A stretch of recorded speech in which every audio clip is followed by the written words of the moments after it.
To the Mack Institute Healthcare Services.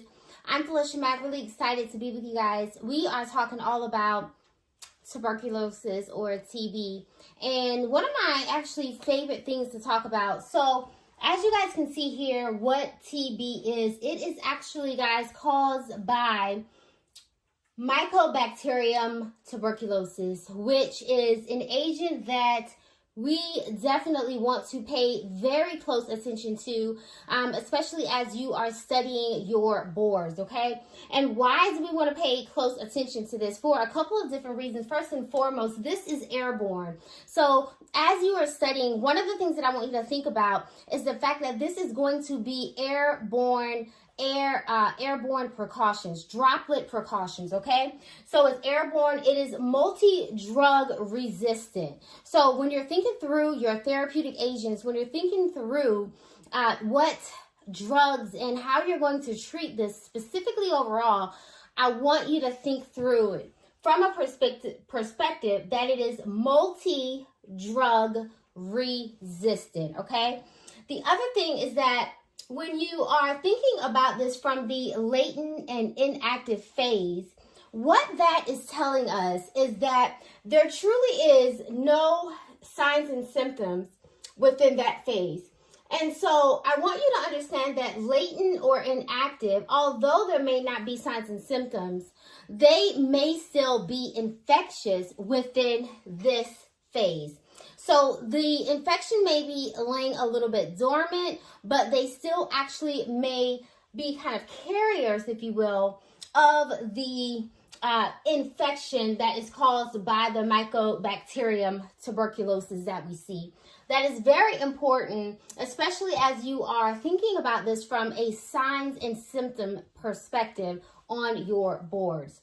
There's also the active infection, and that is where we're going to see more of the symptoms within the disorder overall. That's where you're going to see the cough. That's where you're going to see a lot of that anorexia, which is the decrease in their appetite overall. You're going to see a lot of the fever, a lot of the chills. Overall, you're going to see a lot of the night sweats as well, okay, within this overall population. The other thing I want you to definitely pay a lot of attention to is the PPD. And the reason why is because you want to diagnose and treat not based upon the PPD.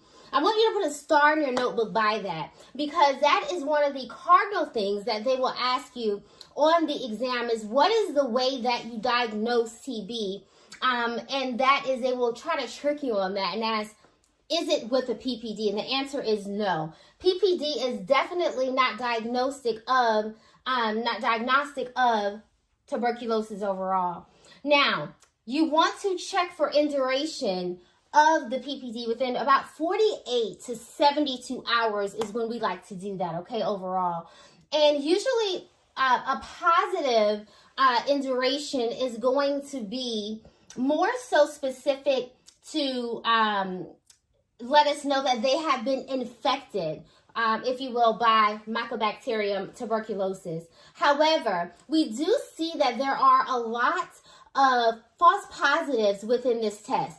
And so, therefore, we need to have something additional to confirm thereafter. And so that's why I want to really stress that your PPD is not diagnostic as we see it for TB. And so what is, right? What is that more so diagnostic as you're thinking through the tests within this population? That's going to be your chest x-rays, looking at your CT scans, definitely going ahead and doing culture for their sputum. Now, sometimes you will also have more of a blood-tinged sputum in an individual that will present with sputum culture for TB as well. Treatment is going to be your antibiotics, right? Your isoniazid, right? Your rifampin.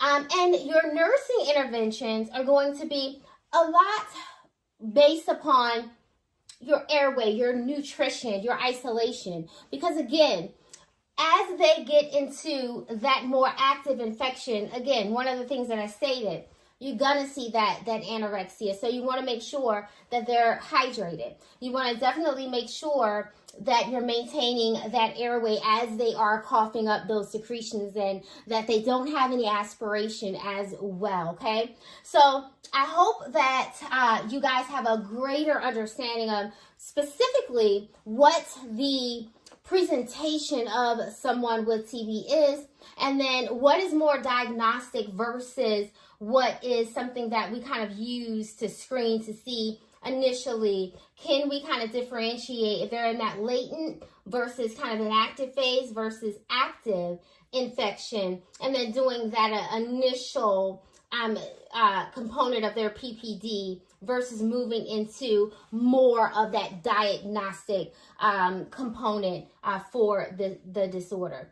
So if you guys have any questions surrounding TB, tuberculosis, please make sure that you leave it within below within the comments as well, and make sure that you check out the additional videos within this series. You can also go to the Mack Institute Healthcare Services, where I have a lot of additional tools and resources to help healthcare professionals just like you to get ahead in the healthcare arena. So I want to thank you guys for tuning in. Make sure that you connect with me, and I look forward to seeing you in our next training. Thank you so much for joining me. I'll talk to you guys soon.